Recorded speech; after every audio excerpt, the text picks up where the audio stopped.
바람이 불어온 그 밤에 꺼진 어떤 조각들. Mình vừa phát hiện được một tiệm đồ nướng kiểu Hàn, được quản lý trực tiếp bởi người Hàn luôn, nằm ở trong khu Thảo Điền, quận 2, chuyên phục vụ các món nướng quen thuộc của Hàn Quốc và một số món ăn địa phương như ba chỉ heo nướng, thịt bò nướng và đặc biệt là da heo nướng. Món ăn đã dẫn dắt tụi mình tới đây vì nghe đồn món này ở đây họ làm rất là ngon và chuẩn chỉnh. Còn bây giờ thì xin mời mọi người cùng xem và trải nghiệm cùng với mình nhé. Và thân chào các bạn đã trở lại với Chef Cooking and Sharing. Nhà hàng hôm nay mình tới có tên là BBQ Ông Mập Premium, nằm ở địa chỉ số 38 Trần Ngọc Diện, phường Thảo Điền, quận 2, thành phố Hồ Chí Minh. Do đây là lần đầu tiên mà mình tới BBQ Ông Mập nên cũng không rõ là phiên bản Premium thì có khác gì với các chi nhánh bình thường không. Tuy nhiên có một điều mà mình nhận thấy rõ ràng nhất đó là về mặt ngoại thất và không gian. Nhìn nó sáng sủa và đẹp hơn khá nhiều so với các chi nhánh mà mình đã có xem trước trên Google Maps. Mở cửa đón mình cũng là hai anh bạn người Hàn Quốc luôn các bạn. Mình được một anh hướng dẫn lên tầng trên thông qua cái cầu thang nhỏ nhỏ xinh xinh nhìn rất mới và sạch sẽ.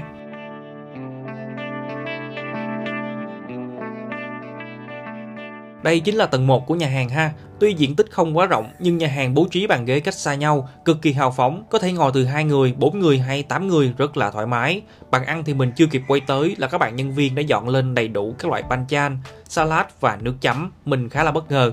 Và theo như các bạn tư vấn thì banchan hay salad ở đây được phục vụ miễn phí, có thể gọi thêm tùy thích nếu hết.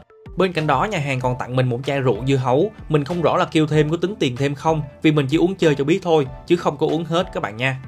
Về nước chấm và gia vị, nhà hàng có tới 6 loại, bao gồm 2 loại sốt tương đậu và ớt, bột đậu nành rang, nấm đuôi gà sắc nhỏ và một chút xíu wasabi. Còn một loại nữa được đun nóng bên trong cái chung inox được họ gọi là nước mắm. Menu thì cũng được thiết kế khá đơn giản với tông màu xám xi măng, thể hiện đầy đủ các thông tin liên hệ của nhà hàng bao gồm cả pass wifi. Số lượng món thì mình thấy cũng không nhiều, đâu đó tầm khoảng 60 món đủ lại thôi, bao gồm những set ăn trưa, set combo và các nguyên liệu được bán lẻ như thịt bò, thịt heo là chủ yếu. Món nào mà bán chạy hay thuộc kiểu đặc sản là sẽ được nhà hàng highlight với chữ best hoặc là recommend. Vì là hôm nay tụi mình đi có 2 người thôi nên sẽ cân nhắc rất kỹ trong việc chọn món.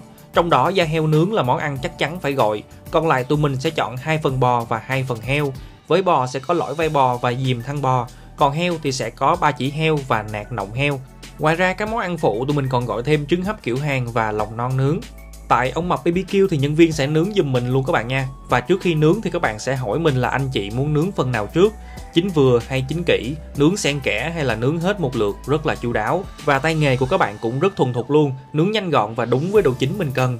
Da heo cũng vậy, được các bạn đem ra và nướng tại bàn cho mình coi. Công đoạn nướng một miếng da heo sẽ bao gồm 3 phần chính. Đầu tiên là mình phải ép phẳng nó ra để nó không bị cong khi gặp nhiệt.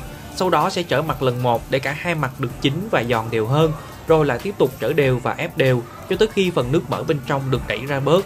Chỉ để lại một phần da vàng giòn và nổ xốp là đạt. Phần da sau khi nướng sẽ được cắt nhỏ làm 4 phần, rồi lại tiếp tục được cắt thành từng miếng nhỏ hơn cho vừa ăn. Chúng ta chỉ việc gắp, cuốn rau và thưởng thức thôi các bạn, cực kỳ nhàn nhã.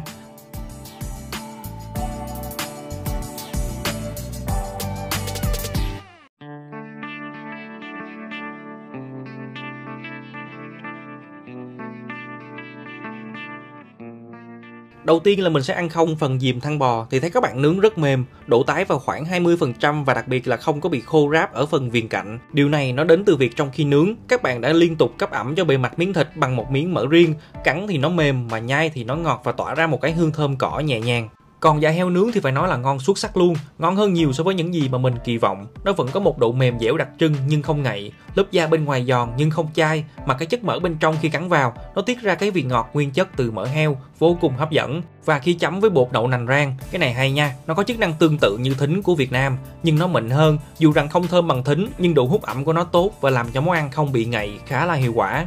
Kế tiếp là ba chỉ heo, vừa mới được nướng xong, vẫn còn tươm mỡ luôn các bạn. Ba chỉ heo ở đây bếp họ vẫn còn để lại một phần sụn nhỏ, nên khi ăn ngoài độ giòn thơm từ thịt, độ béo từ mỡ mình còn cảm nhận được cái vị giòn ngọt từ phần sụn non, khá là thú vị.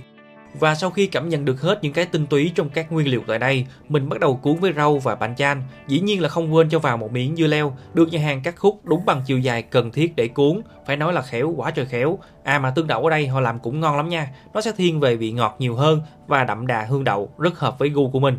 Bên cạnh đó mình cũng có thể cuộn rau với thú linh ha. Mình không rõ là có sự khác biệt trong dịch thuật không, chứ ở đây nhà hàng họ gọi là lòng non. Bên Việt Nam thì không gọi như vậy, mà gọi là thú linh hay khấu đuôi.